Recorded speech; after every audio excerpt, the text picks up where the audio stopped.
Hebreus capítulo 7, a partir do versículo 23.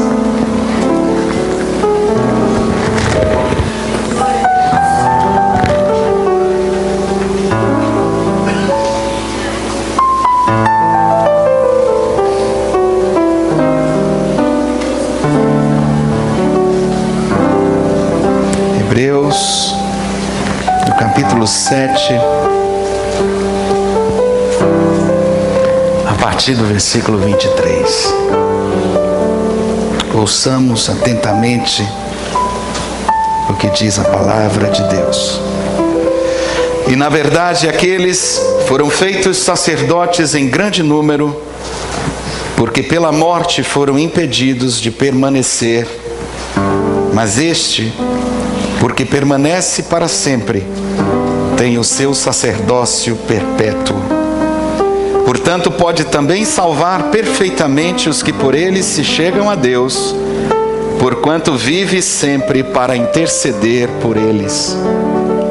Porque nos convinha tal sumo sacerdote santo, inocente, imaculado, separado dos pecadores e feito mais sublime que os céus, que não necessita, como os sumos sacerdotes, de oferecer cada dia sacrifícios, primeiramente por seus próprios pecados e depois pelos do povo, porque isto fez ele uma vez por todas, quando se ofereceu a si mesmo.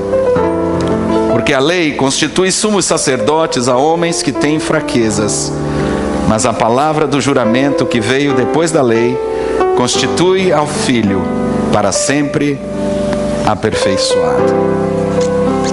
Obrigado, Senhor, por Tua palavra. O nosso coração está sensível para ouvir a Tua voz. E nessa noite em especial,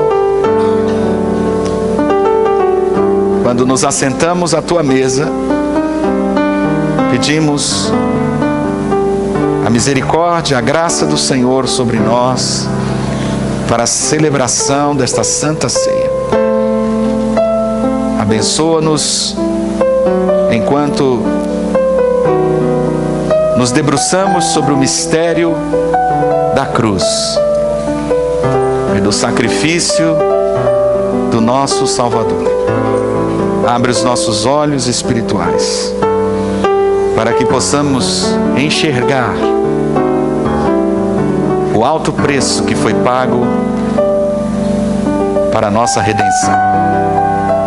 Como igreja de Jesus, nos reunimos em Teu nome e oramos agradecidos em nome de Jesus. Amém. Graças a Deus. Todos nós queremos de alguma forma ser perfeitos. Todos nós lutamos diariamente com as nossas imperfeições.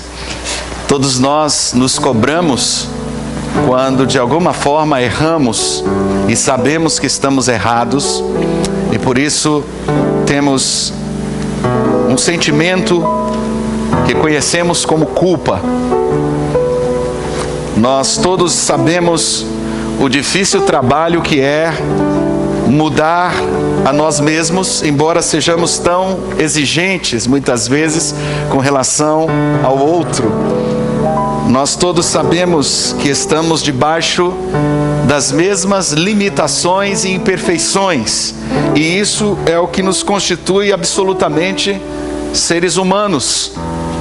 Nós temos limitações referentes ao tempo e ao espaço, que são limitações físicas, mas além dessas nós temos muitas outras limitações.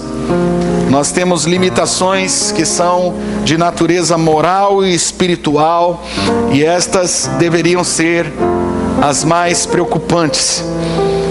Por isso, quando nós nos assentamos à mesa do Senhor para meditar sobre aquilo que Jesus Cristo fez na cruz do Calvário, é imperativo que diante desta palavra do autor de Hebreus, estejamos observando o grande contraste que há nesta carta entre aqueles que exerciam o sumo sacerdócio na perspectiva humana e este sumo sacerdote constituído por Deus como nosso perfeito e maior sumo sacerdote, Jesus Cristo, nosso Senhor. Nesta carta fica claro o contraste entre aqueles homens que representavam a ordem das coisas humanas e que tinham como ofício e responsabilidade sacerdotal oferecer, segundo o sistema da lei de Moisés, sacrifícios pelos pecados de todo o povo de Israel. Precisamos observar de que forma estes homens limitados e imperfeitos ministravam ao povo de Deus naquela ocasião. E então comparar tudo aquilo que está escrito na lei e todas as prescrições cerimoniais do Antigo Testamento com aquilo que representa para nós a nova aliança, o tempo da graça, quando Jesus, com um único sacrifício, o sacrifício da sua própria vida, resolveu de uma vez e para sempre o problema do pecado, colocando-nos na presença de Deus, santos e justificados, para vivermos uma vida de verdadeira adoração e santidade ao Senhor. Como homens, aqueles sumos sacerdotes estavam sujeitos à morte. E por isso o autor da carta faz questão de dizer que muitos foram os sacerdotes que se sucederam ao longo de várias e várias gerações. Geração após geração, um novo sumo sacerdote era levantado cada vez que o seu antecessor morria. Eles faziam parte de uma raça humana corrompida e caída. Eles eram sacerdotes que estavam diante do povo e diante de Deus, oferecendo sacrifícios que eram contínuos, sacrifícios que se repetiam, sacrifícios que jamais cessavam, sacrifícios que eram temporários, sacrifícios que aconteciam diuturnamente, mas que jamais podiam resolver eficazmente o problema do pecado e da natureza do homem caído. O sacerdócio de Jesus é para sempre, é perpétuo. O sacerdócio de Jesus permanece até o dia de hoje. O sacerdócio de Jesus tem como consequência principal e mais importante a salvação eterna. E é por isso que nessa noite nos reunimos para celebrar com tanta alegria aquilo que Jesus conquistou para nós através da sua morte e ressurreição, dando-nos a certeza e a garantia da vida eterna. Quem tem esta certeza no Senhor, dê um glória a Deus nessa noite e aplauda aquele que por nós morreu e ressuscitou para nos garantir a salvação eterna. Mas existem 3 aspectos da perfeição de Jesus que são aqui descritos nessa passagem, que antes de nós celebrarmos a comunhão do pão e do vinho, eu gostaria de ministrar ao seu coração, para que nessa noite o Senhor seja entre nós exaltado e engrandecido acima de tudo e de todos. Em primeiro lugar, o texto declara que Ele é perfeito no seu caráter. Uma coisa impressionante desse texto tem a ver com atributos que estão listados no versículo 26 com respeito ao caráter de Jesus. E destes 5 atributos, pelo menos 4 dizem respeito ao seu caráter. Caráter é uma coisa que todos nós estamos nos debatendo nesses dias, especialmente diante do que está acontecendo em nossa nação no poder público. O caráter dos nossos líderes, o caráter daqueles que nos representam, e o que dizer também do caráter daqueles que se dizem cristãos.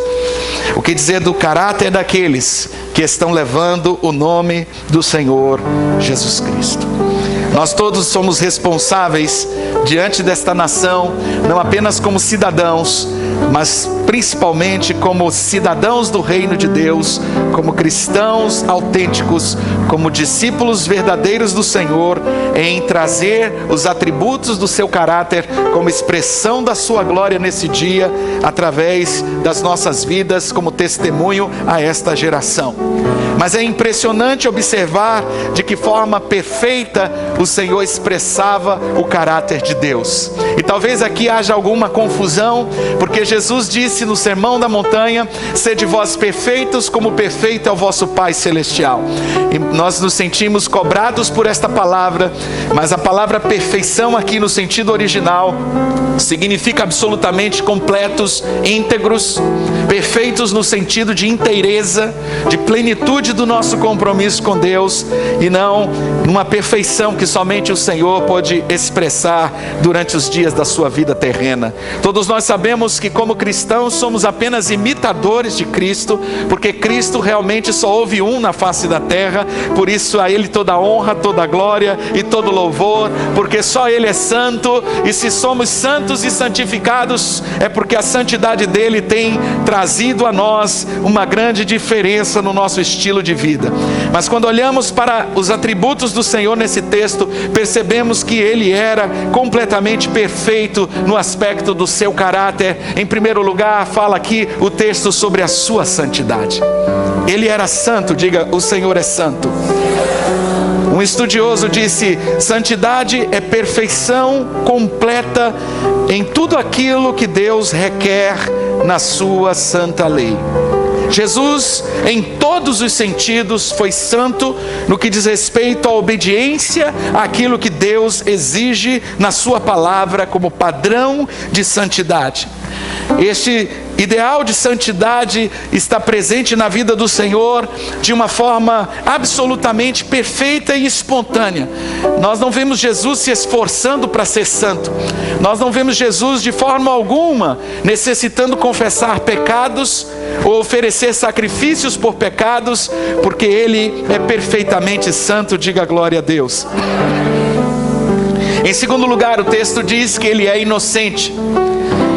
Inocente no sentido de alguém que não tem culpa, alguém que não pode ser acusado de um crime, alguém que é absolutamente irrepreensível, alguém que do ponto de vista da lei nunca quebrou nenhum mandamento, alguém que como sacerdote se apresenta de uma forma perfeita, porque nele não há nada que possa ser considerado mal, nele não há nada que possa ser considerado engano, nele não há dolo. Jesus é absolutamente inocente de culpa e de condenação. Portanto, ao morrer por mim e por você naquela cruz, ele sobe ali de uma forma absolutamente inocente para se fazer pecado no meu e no seu lugar.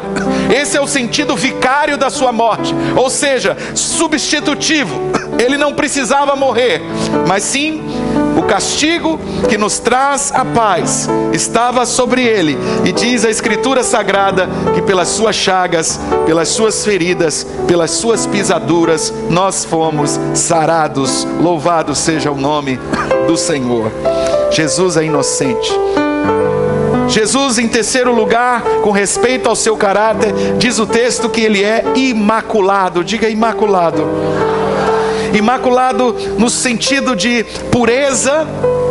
Imaculado tem o sentido de não haver nele contaminação, como quando vemos uma roupa suja e sabemos que ela precisa ser lavada, ou algum objeto que precisa ser esterilizado porque está contaminado, para que esta contaminação não alcance a outros. Você precisa então esterilizar, você precisa retirar a contaminação, para que esta contaminação não polua, ou não prejudique, ou não contamine algum ambiente ou pessoa. Então, desta forma, podemos dizer que o Senhor, como imaculado, ele não trazia contaminação a ninguém, e ele por ninguém era contaminado. Isso é impressionante do ponto de vista da santidade de Jesus, porque ele não poderia e não foi jamais contaminado de forma alguma. E em quarto lugar, ou o quarto atributo que se refere ao seu caráter, diz que Jesus estava absolutamente separado dos pecadores. Diga comigo, separado dos pecadores.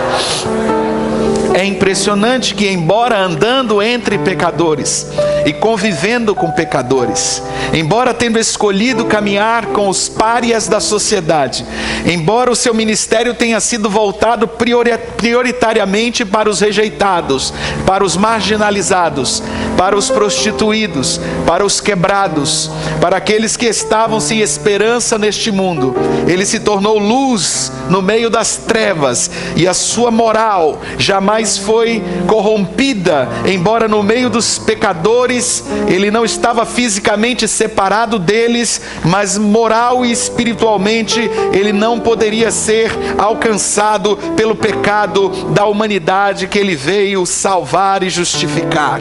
Isto faz de Jesus absolutamente perfeito no seu caráter, e esse texto declara que este é o meu e o seu Salvador, este é o nosso sumo sacerdote, e convinha a mim e a você que tivéssemos um sumo sacerdote com a natureza deste caráter, para que ele pudesse ser perfeitamente o nosso Salvador.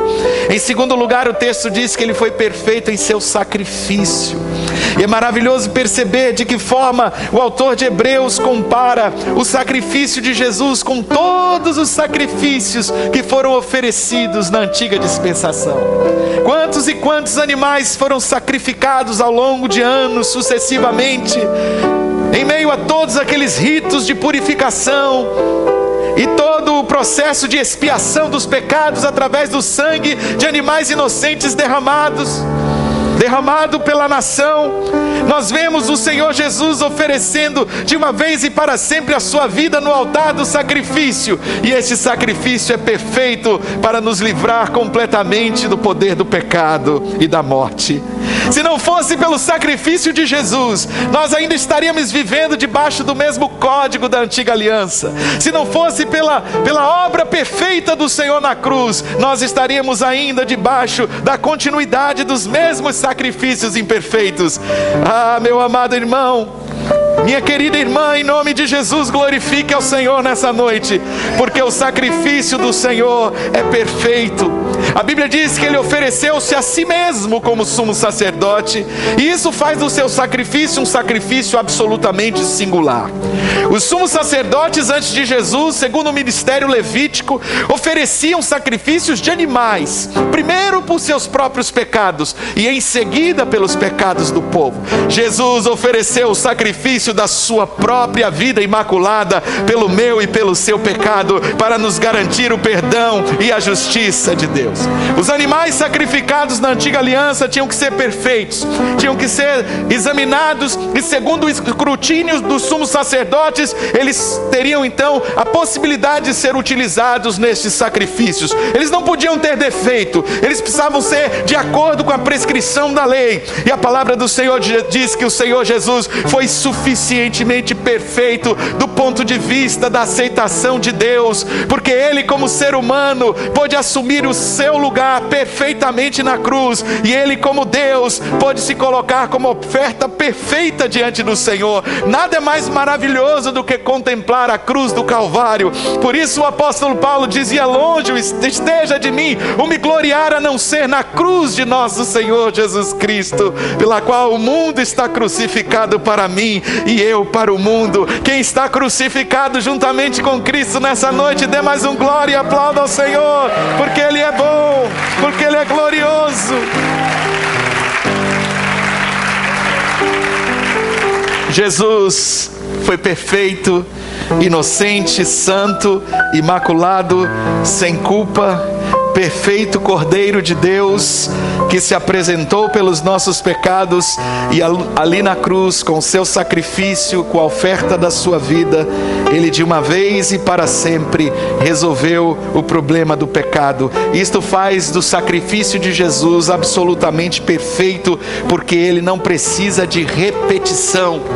Algo impressionante acontece com a visão da transubstanciação, com a doutrina católica da transubstanciação, e que faz dessa doutrina um grande equívoco, quando a doutrina católica afirma que o pão que nós celebramos da ceia da comunhão se torna o corpo de Cristo, que Ele é o corpo de Cristo, que Ele se transmuta dentro de nós no corpo de Cristo, quando a doutrina afirma que o vinho que celebramos e que bebemos juntos se transforma, se transmuta de maneira sobrenatural dentro de nós, no sangue de Jesus, a missa acaba se tornando uma repetição do sacrifício de Jesus, e desta forma invalida-se toda vez que se celebra uma missa o sacrifício que foi feito de uma vez e para sempre, que não necessita de repetição. A nossa visão com respeito a transformação do pão e do vinho não é uma visão de transubstanciação, mas uma visão de consubstanciação. Nós entendemos que, na verdade, o pão e o vinho, eles acontecem como milagre na vida daquele que crê, no momento em que o ato da celebração da Santa Ceia acontece num coração cheio de fé, porque segundo a doutrina católica da transubstanciação, ela é tão poderosa na sua força mágica, que independente da fé da pessoa que está recebendo os elementos sagrados, ela está operando ex opere operatio, o que significa dizer que não há necessidade que a pessoa que está recebendo o sacramento da ceia, na verdade, acredite naquilo, porque o poder é tão sobrenatural que ele vai acontecer independente da fé do indivíduo. Por outro lado, nós evangélicos cremos de uma forma diferente, que é necessário que você tenha fé para o batismo e que você tenha fé para a celebração da Santa Ceia, e que não há possibilidade destas celebrações se tornarem verdadeiras na sua vida e eficazes se você não participar como indivíduo, vivendo uma vida cheia de fé e de coerência com esta palavra que você diz acreditar. Portanto, essa visão não tem nada de mágica, esta visão é uma visão de comprometimento, é uma visão de aliança. Se você está aqui nessa noite para celebrar a Santa Ceia, você não veio simplesmente participar da repetição do sacrifício de Jesus, porque ele aconteceu de uma vez e para sempre, e não há necessidade que ele se repita, porque ele é um sacrifício perfeito, e na verdade não haveria possibilidade alguma de que ele pudesse se repetir de forma alguma, porque ele aconteceu de uma vez e para sempre, é o que diz a palavra de Deus. Mas quando eu e você nos aproximamos com fé desta mesa e cremos que esta mesa é a mesa do Senhor, e que aqui estão representados o seu corpo e o seu sangue, e nos apropriamos pela fé dos elementos da Santa Ceia, e comemos o pão com fé, e bebemos o vinho com fé, e estamos comprometidos em aliança com o Pai, o Filho e o Espírito Santo e a sua Santa Igreja, nós cremos então que o pão e o vinho dentro de nós se tornam a força viva do Senhor, para que possamos caminhar como verdadeiros discípulos, alimentados pela própria vida do Verbo que se fez carne e morreu na cruz por mim e por você, mas não está morto, porque ele ressuscitou e vive assentado à direita de Deus. Louvado seja o nome do Senhor.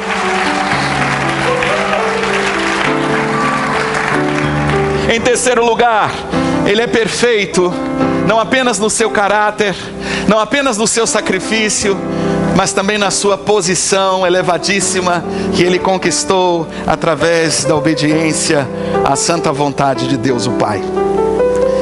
Não é bom estarmos bem conectados? Todos nós sabemos a força que existem em contatos importantes na nossa vida, que abrem portas para nós. Alguém já disse que um amigo na praça vale mais do que dinheiro no banco, e na verdade todos nós sabemos como é importante conhecermos pessoas que têm posição de autoridade, pessoas que têm influência, pessoas que podem de alguma forma nos ajudar. Como é bom estar bem conectado, como é bom termos bons contatos na vida, no mundo dos negócios. É bom estarmos envolvidos com pessoas de bem, com pessoas que têm posição de autoridade, mas a mais importante conectividade que podemos fazer fazer na nossa vida é com o Filho de Deus. O mais importante contato que eu e você temos é com Jesus Cristo, o Filho de Deus. Por causa da sua posição elevadíssima, Ele está sentado à direita de Deus e Ele intercede por mim e por você. Não existe mais importante contato que você possa ter na sua vida, para qualquer que seja a sua necessidade, para qualquer que seja o problema que você esteja enfrentando, para qualquer que seja o milagre que você precise. Não serão os homens que vão lhe ajudar, mas você tem o apoio, você tem o auxílio, você tem intercessão, você tem à sua disposição o poder daquele que pode resolver toda e qualquer circunstância na sua vida, porque Ele foi exaltado acima dos céus. Ele está sentado à direita de Deus na majestade nas alturas. Ele recebeu o nome sobre todo nome. Isso significa que não é Buda quem pode lhe salvar, não é Maomé quem pode lhe salvar, não é Joseph Smith quem pode lhe salvar, não é Krishna quem pode lhe salvar, não é Gandhi quem pode lhe salvar, não é Abraão quem pode lhe salvar, não é o Papa Francisco quem pode lhe salvar, não é Kardec quem pode lhe salvar, não é Confúcio quem pode lhe salvar, não é Dalai Lama quem pode salvar você, não é o Bispo Miguel quem pode lhe salvar. Quem pode lhe salvar é Jesus Cristo, o nome sobre todo nome, e não há outro nome além do nome de Jesus pelo qual devamos ser salvos. Ele conquistou o lugar da mais alta, da máxima autoridade no universo. Ele disse: toda autoridade me foi dada nos céus e na terra. Isso significa dizer que Ele é ministro do trono da graça de Deus em nosso favor. Se estamos conectados com Jesus e com a vida dEle através desta celebração sublime da Santa Ceia, isso significa dizer que estamos perpetuamente ligados a Ele, que estamos ligados no trono de Deus, que estamos ligados por meio do seu sacerdócio ao trono da graça do Pai. Ele tem autoridade para nos dar salvação, Ele tem autoridade para nos colocar diante da máxima autoridade do universo. Ele disse: eu sou o caminho, a verdade e a vida, ninguém vem ao Pai a não ser por mim. Se você quer chegar à presença de Deus, o único que pode te colocar diante dele é o Senhor Jesus Cristo. São Pedro não pode te levar lá, São José não pode te levar lá, Santa Maria não pode te levar lá, nenhum santo, nenhum profeta, nenhum homem, nenhuma mulher que viveu neste mundo ou há de viver pode te colocar na presença do Deus do universo, do Criador dos céus e da terra. Mas Jesus te coloca na presença de Deus como teu Pai, porque Ele morreu e derramou o seu sangue para que eu e você pudéssemos ser aceitos como filhos amados de Deus. Não é maravilhoso saber que temos essa conexão tão forte com Deus? Não é maravilhoso saber que Jesus está numa posição de autoridade tão elevada que Ele pode trazer sobre nós a marca do perdão e da graça de Deus? Não é maravilhoso saber, quando estamos enfrentando dificuldades no nosso caráter, quando estamos enfrentando problemas morais e espirituais que nos afligem, quando nos sentimos culpados ou fracassados, e diante dessa mesa nos lembramos do seu sacrifício, saber que o sangue de Jesus nos purifica de todo pecado, saber que por meio dele fomos perdoados e não há mais culpa nem condenação. Jesus é o nosso intercessor. Não é maravilhoso saber que quando precisamos de qualquer coisa, Ele pode nos socorrer, porque Ele sofreu fome, porque Ele padeceu sede, porque Ele enfrentou agonia, porque Ele sentiu dor, porque Ele sangrou, porque Ele experimentou a tristeza do luto, porque Ele sofreu rejeição, porque Ele foi zombado, escarnecido, porque Ele foi amaldiçoado, porque riram dele, porque o perseguiram, porque o maltrataram, fizeram bullying com Ele. O Senhor se cansou, o Senhor experimentou a dor da traição, o Senhor sofreu até a morte, e tudo isso Ele fez para que Ele pudesse conhecer a minha e a sua dor, e pudesse interceder diante do Pai Pai, sabendo que eu e você estamos passando. Oh, meu irmão, minha irmã, quando nos aproximamos dessa mesa, nos aproximamos da misericórdia de um Deus que se importa conosco, um Deus que não está distante, um Deus que não está longe, um Deus que não está indiferente aos problemas que você está enfrentando, um Deus que, apesar da sua elevada posição e da sua máxima autoridade, é um Deus que se coloca perfeitamente ao teu lado, é um Deus que está contigo sempre, é um Deus que não te desampara, é um Deus em quem você pode confiar, porque Ele não falha, Ele é o mesmo ontem, hoje e eternamente, Ele é a rocha da nossa salvação. Bendito seja o nome do Senhor Jesus Cristo. A Ele a glória, a Ele a honra, a Ele o louvor, hoje e para todos sempre. Amém. Aleluia.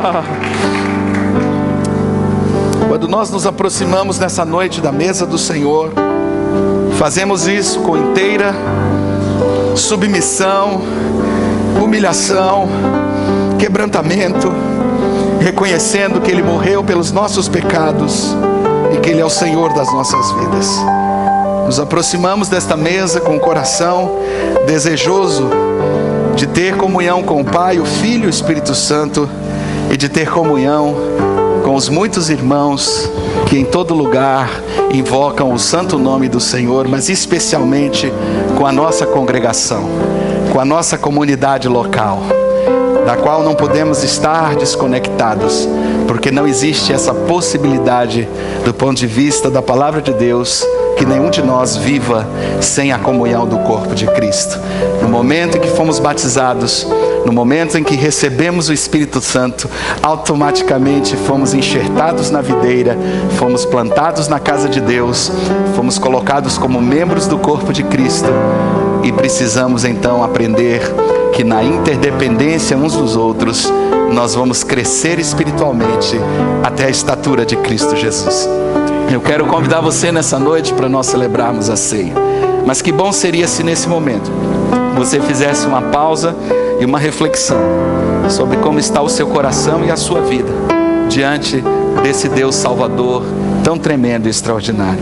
A palavra diz que nos convinha tal sumo sacerdote. Eu e você precisávamos desesperadamente desse Salvador. E o Senhor, na sua misericórdia, nos enviou Jesus para que através da sua morte, do seu sacrifício e da sua ressurreição se tornasse o nosso perfeito sumo sacerdote. Feche os seus olhos.